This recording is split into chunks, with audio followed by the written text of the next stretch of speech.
Shalom, saya Deborah Gabriela Rulo dari kelas 12 IPA 3, nomor absen 11.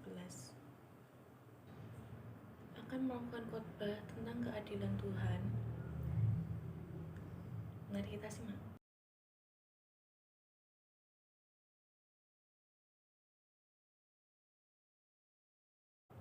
Seperti sudah kita pelajari sebelumnya, pada Matius 20 ayat 1-16, pada ayat tersebut dapat kita lihat bahwa sang pemilik anggur adalah orang yang adil.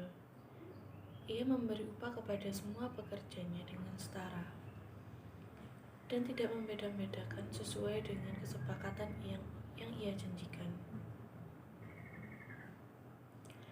Namun, pekerja pagi merasa bahwa upah tersebut tidak adil, hanya karena pekerja malam mendapatkan upah yang sama. Di sini dapat kita pahami bahwa kita sering menganggap apa yang sudah Tuhan beri itu tidak adil.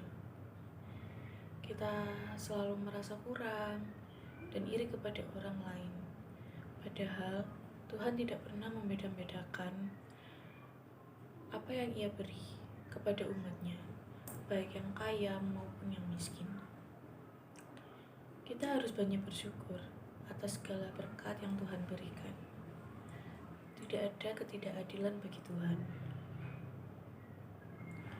Keadilan Tuhan memang sulit dimengerti oleh manusia, apalagi untuk mereka yang merasa sudah berusaha untuk hidup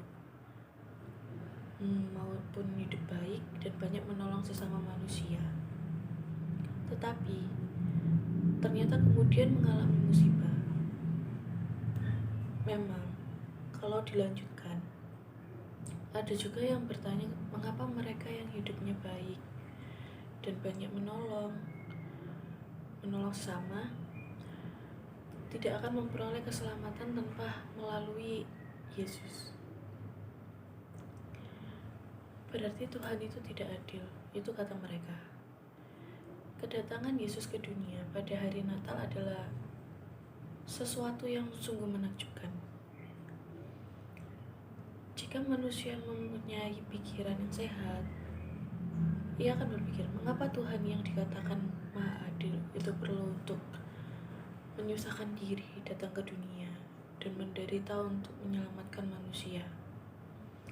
Padahal yang seharusnya manusia itu mati.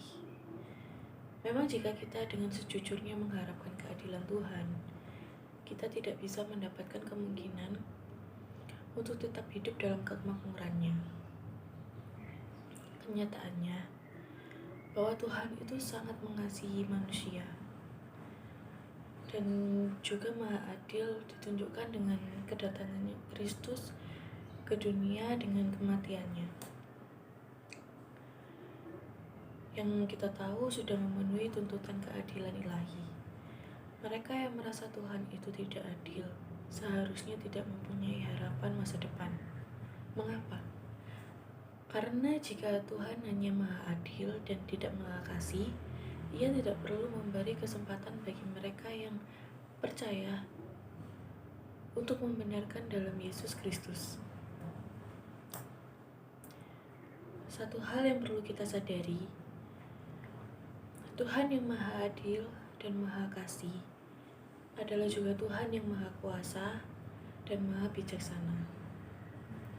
Ia dengan kuasa dan kebijaksanaannya tetap berhak untuk menentukan siapa saja yang mendapat panggilan keselamatan. Ia juga yang menentukan apa yang boleh terjadi dalam hidup manusia, termasuk anak-anaknya. Memang, jalan pikiran Tuhan itu tidak dapat kita mengerti sepenuhnya selama kita masih hidup di dunia ini. Tetapi, hidup kita akan lebih terasa ringan jika kita percaya bahwa keadilannya dan kasihnya tidak dibatasi oleh keadaan kita pada saat ini.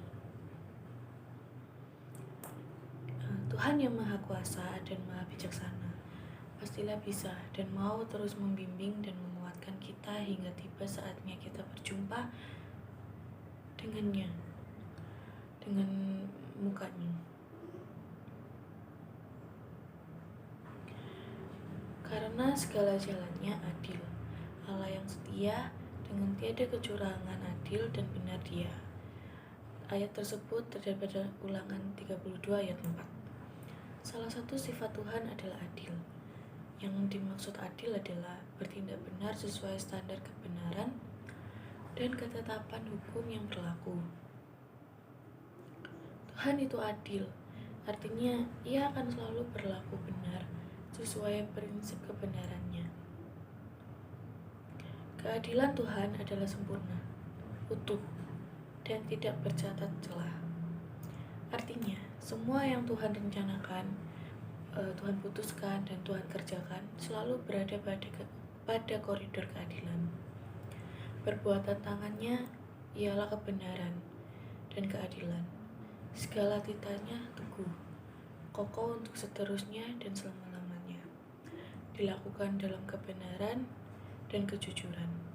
Tertulis dalam Mazmur 111 ayat 7-8. Wujud kenyataan dan keadilan Tuhan adalah Ia mencintai kebenaran dan membenci kefasikan. Oleh karena itu, Tuhan menguji orang yang benar dan orang yang fasik. Tertulis dalam Mazmur 11 ayat 5. 1. Tuhan mencintai kebenaran. Maka Tuhan tertuju kepada orang-orang yang benar, dan telinganya kepada teriak mereka minta tolong. Tertulis dalam Mazmur 34 ayat 16. Artinya, Tuhan sangat memperhatikan dan mengasihi orang-orang yang hidup baik dalam kebenaran, dan Ia akan memberikan upah yang setara atau upah reward kepada mereka. Karena itu, Tuhan membalas kepadaku sesuai dengan kebenaranku, sesuai dengan kesucian tanganku di depan matanya. Terhadap orang yang setia, Engkau berlaku setia. Terhadap orang yang tidak bercela, Engkau berlaku tidak bercela. Terhadap orang yang suci, Engkau berlaku suci. Ayat tersebut tertulis dalam Mazmur 18 ayat 25-27. Tidak ada yang sia-sia untuk tetap berlaku benar di tengah dunia yang dipenuhi kejahatan ini. Meski manusia tidak melihat dan tidak menganggapnya, tapi di atas tatanya yang kudus, Tuhan selalu menghitungkannya. 2. Membenci kefasikan. Tuhan sangat menentang segala bentuk kefasikan. Karena itu, Ia tidak akan membiarkan setiap pelanggaran dan dosa berlaku begitu saja dari hadapannya, tetapi Ia akan menganjarkan dengan hukuman ini. Bukti bahwa Tuhan ialah yang adil dan tidak bisa dipermainkan. Semua orang fasik akan dibinasakannya.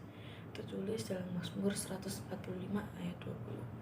Jelas sekali bahwa Tuhan akan mengajarkan setiap dosa dan kejahatan yang diperbuat manusia dengan hukuman yang setimpal, setara, dan sebaliknya. Ia akan mengapresiasi dengan memberikan upah untuk setiap kebenaran dan perbuatan baik yang dilakukan. Engkau adil dalam putusanmu, bersih dalam hukumanmu. Tertulis dalam Mazmur 51 ayat 6. Seperti itu kita simak bahwa Tuhan itu adil dalam segala bentuk hal.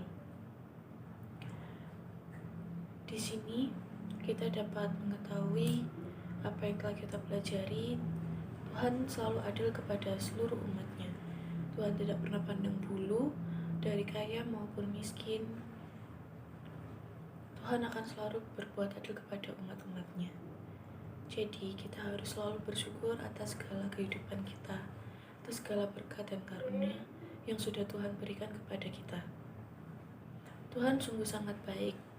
Sampai sekarang kita masih dapat bertahan, kita masih dapat merasakan segala apa yang sudah Tuhan berikan. Sekian yang dapat saya sampaikan, kurang lebihnya saya mohon maaf. Terima kasih, Tuhan Yesus memberkati. Salam.